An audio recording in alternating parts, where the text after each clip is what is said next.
அடுத்த தலைமுறை டிவியை பார்த்துக் கொண்டிருக்கிறீர்கள். அந்த குழந்தைக்கு கையில தேய்ச்சிட்டு வாயில குடிச்சிட்டு குழந்தை ஊடுறாரு. கேட்க வரும்போது அடிக்கிறாரு.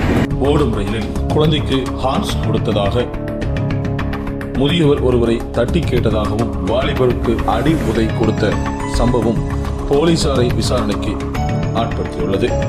காச்சிக்குடாவிலிருந்து மூர்தேஸ்வர் வரை செல்லும் மூர்தேஸ்வர் எக்ஸ்பிரஸ் ரயில் காட்பாடியிலிருந்து ஜோலார்பேட்டை நோக்கி சென்று கொண்டிருந்த போது ஒரு வயது குழந்தைக்கு முதியவர் ஒருவர் அவர் பயன்படுத்திய ஹார்ன்ஸ் என்ற போதைப் பொருளை குழந்தையின் வாயில் வைத்ததாகவும் அவரது தாய் மற்றும் தந்தை தூங்கிக் கொண்டிருந்த போது அருகில் அமர்ந்திருந்த ஜோலார்பேட்டை பகுதியைச் சேர்ந்த வாலிபர் ஒருவர் இதனை தட்டி கேட்டதாகவும் அப்போது ஆந்திர மாநிலத்தைச் சேர்ந்த 3 பேர் அந்த வாலிபரை சரமாரியாக தாக்கியதாகவும் இதனை கண்ட சக பயணி ஒருவர் வாலிபருக்கு நடந்த அநியாயத்தை வீடியோ எடுத்து காவல்துறையினருக்கு அனுப்பி வைத்து அந்த நபர்களை உடனடியாக கைது செய்ய வேண்டும் என்றும் கேட்டதாகவும் ரயில் ஜோலார்பேட்டை சந்திப்பு வந்தடைந்ததும் இருப்பு பாதை போலீசார் 3 பேரையும் பிடித்து கீழே இறக்கி விசாரணை நடத்தினர்.